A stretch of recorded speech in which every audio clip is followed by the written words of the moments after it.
मुकेश और मैं एक ही कंपनी में काम किया करते थे। एक रोज हमें ट्रेनिंग पर भेज दिया गया था। हमारी इससे पहले औपचारिक बातें ही हुआ करती थी, पर ट्रेनिंग पर हमें एक दूसरे को जानने का मौका मिला। हमें एक ही कमरे में एक साथ ही रुकना था। साथ रहकर हम आपस में काफी घुल मिल गए थे। अक्सर रात को मुझ पर से चादर हट जाती तो मुकेश मुझे चादर उड़ा दिया करता था। मैंने उससे पूछा, क्यों जागते रहते हो रात भर? मेरी तो आदत है करवट बदल बदल कर सोने की, चादर तो टिकती नहीं। मुकेश ने मेरी बात का कोई जवाब नहीं दिया। अगले दिन वो कुछ शांत नजर आने लगा। रात को सोते समय मुकेश ने जो मुझे बताया वो न केवल दिलचस्प था, बल्कि कुछ ऐसा था जो मैंने ना तो कभी सुना था ना ही कभी महसूस किया। ऐसा कभी देखने को मिलता है, बात केवल विश्वास की रह जाती है। मुकेश ने कहना शुरू किया,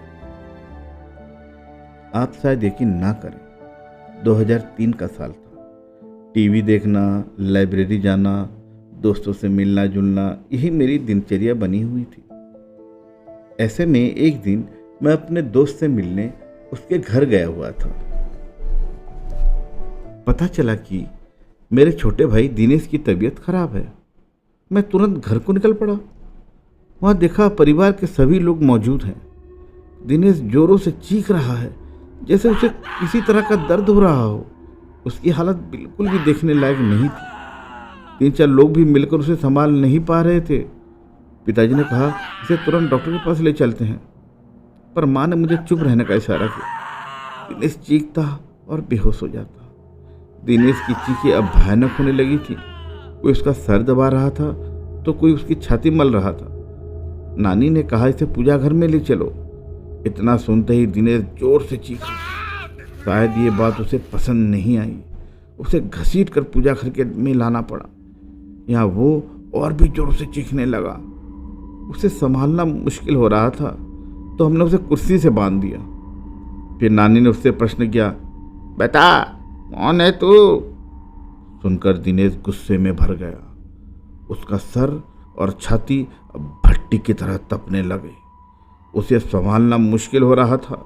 नानी ने फिर कहा, बेटा कौन है तू? इस बार दिनेश ने गुस्से में अपने दांत पीस लिए। उन दांतों को किटकिटाने की आवाज मेरे कानों में दर्द करने लगी थी। उसके बदन की सारी हड्डियां कड़क रही थीं।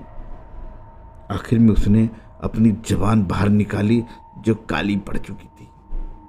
यकीन नहीं हो रहा था कि किसी इंसान की जबान खींचकर इतनी लंबी भी हो सकती है।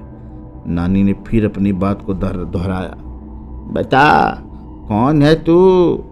कहाँ से आया है? इस बच्चे ने तेरा क्या बिगाड़ा है? जहाँ से भी तुम आए हो वहीं लौट जाओ। बदले में जो कुछ भी मांगोगे वो हम तुम्हें देंगे, लेकिन इस बच्चे को छोड़ दो। दिनेश ने अपना आपा खो दिया। वो उसी तरह कराहता, दांत पीसता, चीखता, चिल्लाता और फिर बेहोश हो जाता। होश में आने पर उसे संभालना मुश्किल हो जाता था। मुझसे ये सब देखा नहीं गया। मैं बाहर आ गया और रोने लगा। उस वक्त मैंने हनुमान जी को याद किया, मंदिर में दिया भी जलाया। रोते रोते भगवान से दिनेश के ठीक होने की प्रार्थना की और वापस दिनेश के पास आ गया। दिनेश के रोने चीखने से वहाँ जमघट लग चुका था। लोगों की भीड़ में भी दिनेश उसी तरह की हरकत किए जा रहा था। उसके शांत होने पर मैंने उसे पानी पिलाया। पानी पीने के बाद वो और भी भयानक रूप में आ गया। उसका चेहरा एकदम काला हो गया, आंखें लाल सुर्ख हो गई। यह वो दिनेश नहीं था जिसे मैं पहचानता था। ऐसा लग रहा था जैसे उसकी आंखें फटकर बाहर आ जाएंगी। पास जाने पर वो हर किसी को काटने को दौड़ता, अपना मुंह नोचने लगता और फिर वो शांत हो गया और रोने लगा। मैंने पूछा, कौन हो तुम? क्यों हमें परेशान कर रहे हो? दिनेश ने मेरी तरफ ऐसे देखा जैसे मेरी जान ले लेगा। दिनेश कुछ देर तक मुझे घूरता रहा। वो दिनेश नहीं था, उसकी जगह किसी और ने ले ली थी। सबको बारी बारी घूरने के बाद उसकी आंखें अपने कोटर में गोल गोल घूमने लगी। ऐसा नज़ारा जीवन में पहली बार ही देख रहा था मैं, बल्कि मैं तो कहूँगा ये सब कुछ जीवन में पहली बार ही देख रहा था। वो चीखना चिल्लाना, वो भयानक सी हंसी, वो दांत पीसना, किटकिटाना, दर्द में करहाना, हड्डियों का एक साथ कड़कना, सब कुछ एक मनहूसियत में बदल चुका था। फिर दिनेश ने एक लंबी सांस खींची और छोड़ी। उसकी सांस की दुर्गंध इतनी थी, सब अपना मुंह ढककर घर से बाहर निकल गए और वो उसके बाद पागलों की तरह हंसा। वापस अंदर जाने पर दिनेश ने सभी को घूरने लगा। हमने वापस उसे पूछा, कौन हो तुम? फिर दिनेश एक औरत की आवाज में बोला, मैं शाहडोल की हूँ, मैं हूँ तंत्रा। इसने मुझे जगा दिया है, मैं इसे नहीं छोड़ूंगी, इसे अपने साथ लेकर जाऊंगी। और हंसने लगी। हमने कहा, जो तुम मांगोगे हम तुम्हें देंगे, पर इसे छोड़ दो। वो दुष्ट आत्मा अब अपने पूरे रूप में आ गई और बोली, मुझे एक मटकी, 4 नारियल, चुनरी, सिंगार का पूरा सामान ला कर दो तो मैं चली जाऊंगी, नहीं तो इसे अपने साथ ही लेकर जाऊंगी। जल्दी करो, दफा हो जाओ, ये सामान लेकर ही आना, वरना इसे तो मैं चबा जाऊंगी। और वो हंसने लगी। हम सबके चेहरे पीले पड़ गए। माँ और मैं तेजी से बाजार की तरफ निकले। रास्ते में माँ रोने लगी तो मैंने उन्हें दिलासा दी, सब ठीक हो जाएगा माँ। माँ बोली, कुछ भी ठीक नहीं होने वाला मुकेश, मैंने तुझे बताया नहीं। इसने जब अपना पहला असर दिखाया था तब दिनेश को क्या हुआ हम समझ ही नहीं पाए थे। दिनेश के साथियों ने हमें बताया, उस दिन दिनेश के ऑफिस में मीटिंग थी। सब आपस में हंस बोल रहे थे, सब कुछ ठीक था कि अचानक दिनेश की तबीयत बिगड़ने लगी। दिनेश ने सामने रखा ग्लास उठाया और पानी पिया। पानी पीते ही दिनेश बेहोश हो गया। उसके साथी चौंक गए। 2 लोगों ने मिलकर उसे टेबल पर लिटाया। उस समय सबकी आंखों से आंसू बह रहे थे। वो अपने साथियों से कुछ कहना चाह रहा था, लेकिन उसके मुंह से एक शब्द भी नहीं निकल पा रहा था। उसके साथी उसे हॉस्पिटल ले गए। हमें जैसे ही सूचना मिली हम सभी वहाँ पहुँच गए। दिनेश कुछ देर बाद ठीक हो गया। क्या हुआ उसे खुद ही मालूम नहीं था। जो इतना याद था कि वो बेहोश हो गया था। उसके बाद कभी ऐसा कुछ नहीं हुआ जिससे कोई परेशानी हो। तुम ठीक कह रही हो माँ, उसके बाद भी कुछ हुआ जरूर था, मुकेश ने कहा। माँ बोली, क्या मतलब? मुकेश बोला, मतलब ये माँ, पिछली बार जब मैं छुट्टियों पे घर आया था ना, उस रात मैं कमरे में सो रहा था। रात के 3 बजे का समय था। कमरे की खिड़कियां खुली हुई थीं और उससे तेज हवा कमरे में आ रही थी। उस हवा के शोर से मेरी आंखें खुल गई। मैंने देखा एक साया मेरे पास खड़ा था।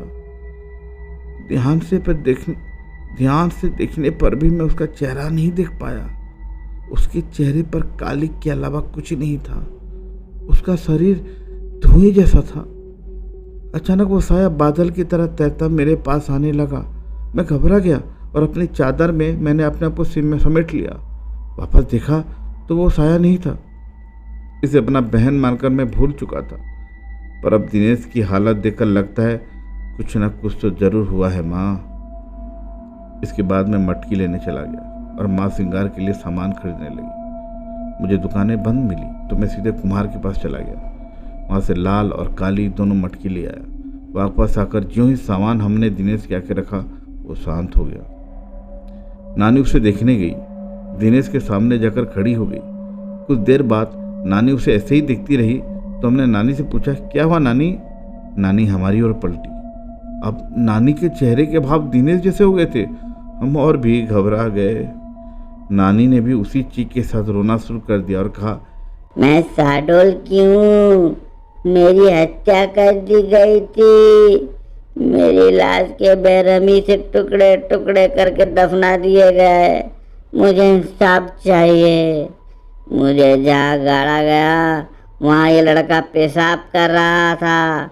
मैं सोई हुई थी, इसने मेरा अपमान किया और मुझे जगा दिया। पर अब मुझे कुछ नहीं चाहिए, मैं जा रही हूँ, मुझे रास्ता दो। हमने पूछा, तुम इसे दोबारा परेशान तो नहीं करोगी? वो बोली, नहीं, इसने मेरा अपमान किया, जिसकी सज़ा मैंने इसे दे दी, अब मुझे जाने दो। और नानी बेहोश होकर गिर गई। हमने नानी को संभाला। इतनी देर में दिनेश भी सामान्य हो चुका था। हमने दिनेश को भी कुर्सी से खोल दिया। फिर कुछ दिन बीते, फिर कुछ दिन और बीते। दिनेश को काम के लिए भोपाल जाना पड़ा। दिनेश और ऑफिस के कुछ लोग होटल में रुके। होटल में आधी रात को लोगों ने शिकायत की, वहाँ कमरे से रोने की आवाज़ें आ रही हैं। होटल कर्मी ने जाकर देखा तो आवाज़ें दिनेश के कमरे से आ रही थी। कमरा अंदर से बंद था, तो होटल कर्मी ने दूसरी चाबी से कमरे का दरवाज़ा खोला। सामने दिनेश था, होटल की चादर में पूरा लिपटा हुआ, और ज़मीन से 2 फुट ऊपर हवा में उसका शरीर तैर रहा था। उसके मुंह से अजीब अजीब आवाज़ें आ रही थी। इस भयानक नज़ारे को देखकर उन लोगों के दिल दहल गए। कुछ लोग तो भाग खड़े हुए। बाकी लोगों ने दिनेश को पकड़ा तो वो चीख पड़ा, चिल्लाने लगा। लोगों ने पुलिस को फ़ोन कर दिया। शांति भंग के आरोप में पुलिस दिनेश को ले गई। उसके साथियों ने उसे छुड़ाया। उसके बाद दिनेश का लगातार यही हाल रहा। किसी ने मांडल के जंगलों में एक तांत्रिक के होने की बात हमें बताई। शायद वो दिनेश को ठीक कर सके। हमने उसे बुलाया। उस तांत्रिक ने भी आत्मा से बात की और उसकी वही मांग शुरू हो गई। मटकी, 4 नारियल, चुनरी और श्रृंगार का सामान। अभी तक याद है मुझे वो किस तरह अपनी मांगे दोहराती थी। इन सब के साथ उसने शराब भी मांगी।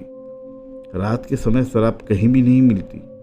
मैं भागा अपने मोहल्ले की उन गलियों में गया जहाँ से मुझे गुजरना अब गंवारा भी नहीं था।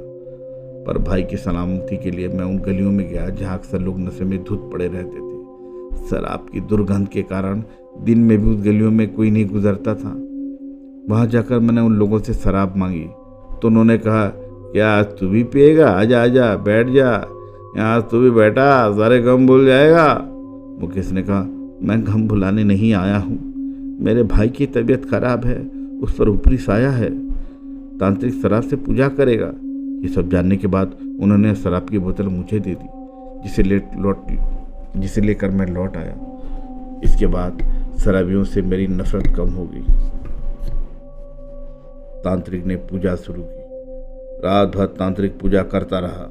दिनेश कभी चीखता, कभी चिल्लाता, कभी दर्द में कराहता, कभी गुस्से में तांत्रिक को भद्दी भद्दी गालियां देता, कभी मुझे घूरता, कभी तांत्रिक को घूरता। तांत्रिक का उस पर कोई ध्यान नहीं था। वो एक दाना गेहूं का लेता, कुछ मंत्र पढ़ता और उस दाने को दिनेश पर फेंक देता। उस दाने के शरीर पर पड़ते ही दिनेश बुरी तरह तड़पने लगता। उसके मुंह से जानवरों के जैसे गुर्राने की आवाज़ें निकल रही थी। वो जानवरों की तरह हरकत करने लगा था। दिनेश की आवाज़ उसके गले में ही बंद कर रही गई थी। वो क्या बोल रहा था कुछ समझ नहीं आ रहा था। लेकिन सुबह तक दिनेश ठीक हो गया और बेहोश रहा। शायद इन सबसे उसका शरीर थकने लगा था। उसका चेहरा पीला पड़ने लगा था। शरीर सूखकर लकड़ी जैसा हो गया था। फिर भी कहीं ना कहीं मेरा भाई इन बुरी शक्तियों से लड़ रहा था, मुझे इस बात का यकीन था। कुछ दिन और बीतने पर दिवाली का त्योहार आ गया था। धनतेरस का दिन था और मैं टीवी देख रहा था। दिनेश कमरे में आया और बेहोश हो गया। मुझे लगा वापिस वही सब शुरू होने वाला है, तो मैंने उसे कुर्सी से बांध दिया। दिनेश थोड़ा होश में आया और उस आधी बेहोशी की हालत में उसने मुझसे कहा, भाई अब मैं नहीं बचूंगा, भाई मैं ख़त्म हो जाऊंगा। ये सुनकर मेरी आंखों में आंसू आ गए। मैं अपने भाई को इस तरह जिंदगी से हारते नहीं देखना चाहता था।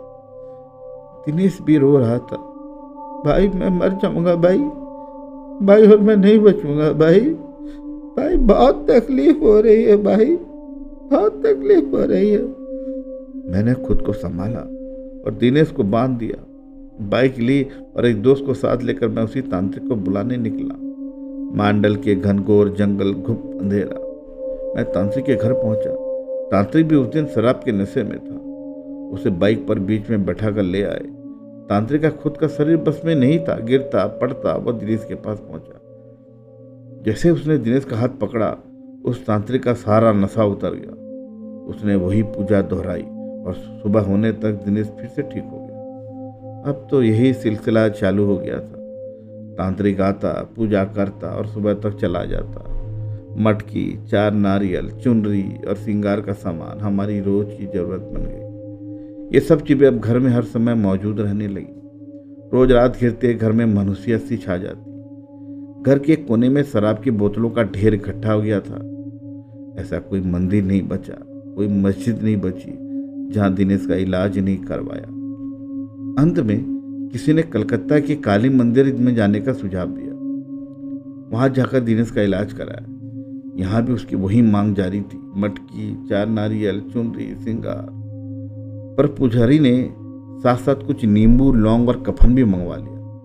इस बार की पूजा मुझे कुछ विशेष लगी। पुजारी हर बार कुछ मंत्र पढ़ता, उसे नींबू में फूंक देता, उसमें लौंग चुभा देता, फिर उस नींबू को कफन में लपेट कर एक मटकी में डाल देता। दिनेश को इससे बहुत दर्द होता और वो बेहोश हो जाता। उसमें आकर दिनेश की फिर वही हरकतें चालू हो जाती थी। पर पुजारी अपने काम में लगा रहा।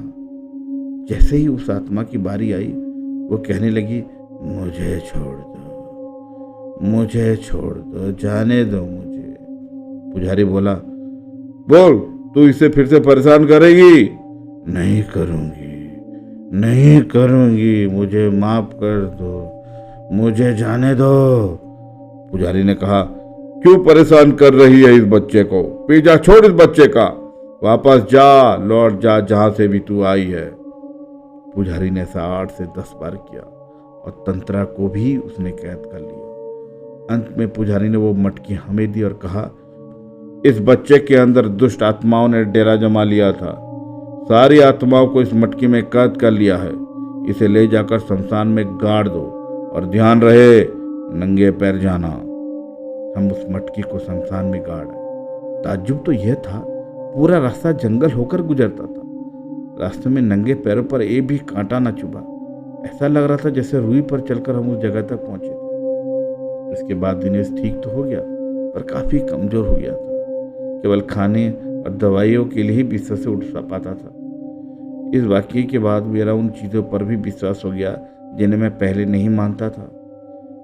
5 सालों तक इस मुसीबत को झेलने के बाद हमारी माली हालत खराब हो गई थी। सर पर कर्जा हो गया था। धीरे धीरे हम भाइयों ने वो कर्जा भी चुका दिया। हम कई और दिनों तक दिनेश की देखभाल में रात भर जागते थे। मैं उसके खाने का और समय पर दवाइयों का ध्यान रखता था।